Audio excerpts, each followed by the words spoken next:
Oi, tudo jóia? Tudo bem? Não tá me reconhecendo, não? Eu sou a professora Ana Grazielli, sou professora da disciplina de gestão de pessoas, não tá vendo, não? Ah, não deve estar mesmo, né? É porque eu acabei de voltar da caminhada, tô aqui, né, com a minha viseira, com meu óculos escuro, aí resolvi já aproveitar para gravar essa videoaula para você. Você já pensou se fosse assim mesmo, hein? Se eu resolvesse gravar essa videoaula assim de viseira, de óculos escuros, gesticulando feito uma doida, falando desse jeito, ia ser meio estranho, não ia? Pois é, eu escolhi fazer, né, desse jeito, iniciar essa videoaula desse jeito, porque essa videoaula fala de um conteúdo bastante importante da nossa disciplina, que se refere, está dentro do conjunto de questões, né, relacionadas a processos de atração de pessoas para a organização, mas especificamente ela fala sobre seleção de pessoal. E aí, imagina só, você chegando para fazer uma entrevista, participar de um processo seletivo desse jeito aqui. Ia ser meio estranho, não ia não? Pois é. Esse tipo de questão é uma daquelas que a gente vai abordar durante essa videoaula. Porque, afinal de contas, né, por mais que a gente faça caminhada, que a gente tenha nosso próprio estilo, digamos assim, não é bem desse jeito que a coisa tem que fluir quando a gente fala de recrutamento e seleção. Troquei o óculos, mas vou até tirar, porque esse aqui tá dando reflexo também aí no vídeo. Mas vamos dar uma retomadinha aí um pouco antes de falar sobre seleção propriamente dita. Quando a gente se refere à seleção, eu falei inicialmente que ela está dentro do contexto de recrutamento. E é verdade. A gente falou, né, na aula da semana passada que o recrutamento é o processo de atrair pessoas, ou seja, é o processo que a gente desempenha de divulgar a vaga, as informações sobre a vaga e as formas pelas quais as pessoas elas entram em contato com a empresa. Agora, na seleção é um pouquinho diferente. Na seleção é de fato onde a gente vai escolher a pessoa com o perfil mais adequado para aquela posição que a gente está buscando. Lembrando que o perfil dessa posição já foi definido lá atrás, quando a empresa, quando melhor, o departamento comunicou para a área de gestão de pessoas os requisitos necessários para a vaga através da requisição de pessoal. Então, o departamento que está contratando, né, que precisa do funcionário, já disse quais são os conhecimentos necessários, as habilidades, as atitudes, tudo aquilo que é preciso, né, se é preciso algum tipo de experiência, tudo aquilo que é preciso para o indivíduo ocupar aquela posição. Bom, com base nessas informações e ainda com o valor da remuneração e as formas de contato, a divulgação ela foi feita só em vários canais que existem na empresa.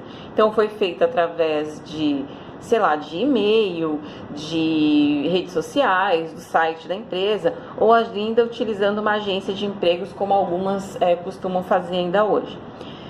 E aí começaram a chegar os currículos. Então a primeira fase da seleção começa justamente nessa seleção de currículos, ou seja, pegar o material que veio, seja ele em papel ou digital, ou ainda de repente a empresa resolveu receber aí um vídeo currículo, pegar esse material e fazer esse processo de separação.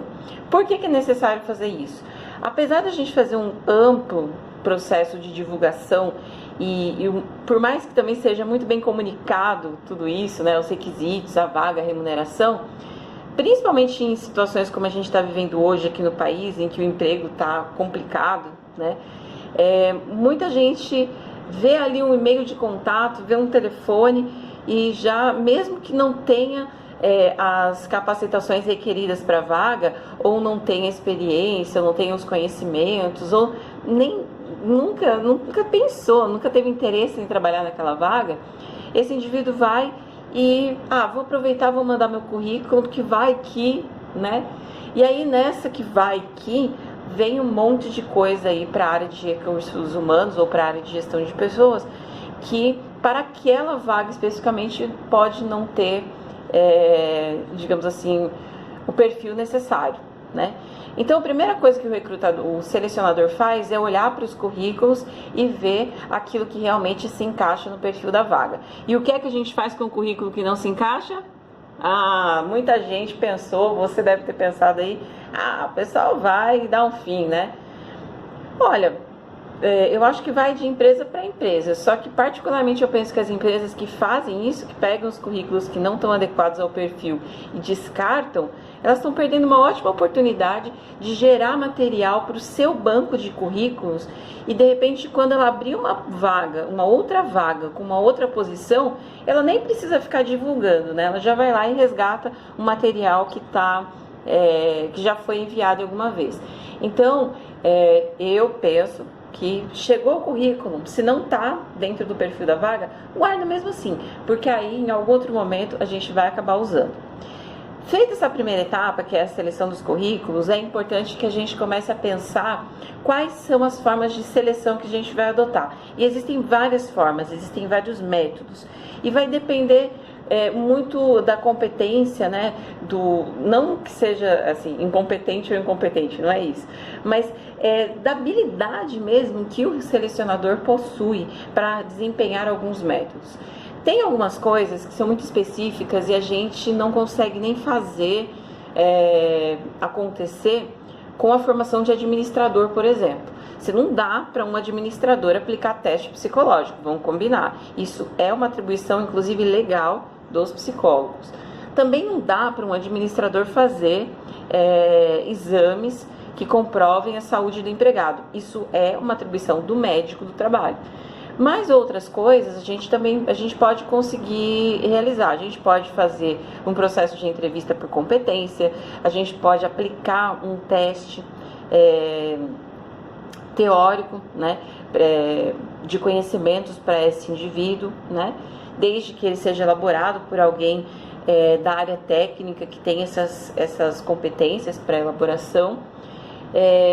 A gente pode aplicar dinâmicas, né, as populares, digamos assim, dinâmicas de grupo, mas que na verdade são processos de interação em que a gente observa de alguma forma o comportamento das pessoas. O ideal é lógico, né, que o psicólogo esteja junto para conduzir isso, porque ele é o especialista em observação de comportamentos. Mas algumas coisas a gente consegue até fazer, né? E aí outras realmente elas são mais específicas de algumas profissões, né? De algumas formações que não a formação do administrador. Mas, pensando aí um pouco nisso, né, a gente precisa escolher quais aqueles métodos que fazem realmente a diferença e que são realmente bons para aquilo que a gente está procurando observar. Então, se eu vou contratar, por exemplo, alguém para fazer um vendedor, né, vamos dizer assim, alguém para trabalhar na área de vendas, que trabalhe com esse contato com o cliente, tá? É extremamente importante identificar que se ele possui aí essas habilidades de negociação, de gerenciamento de conflitos, né, de comunicação, e isso a gente não consegue identificar aplicando uma prova para o indivíduo responder. Isso não mede esse tipo de coisa. Agora, vamos supor que você esteja contratando você precisa contratar um engenheiro, né? E aí você precisa que esse engenheiro ele tenha conhecimentos específicos na parte de soldagem, né? E aí a prova teórica, ela já faz um pouco mais de sentido. Por quê? Porque a gente não, né? Mas os especialistas, né? A gente pode pedir para um outro engenheiro ou gerente da área que tem conhecimento sobre isso, elaborar essa prova e aplicar para a pessoa contendo os conhecimentos teóricos daquilo que precisa ser desempenhado.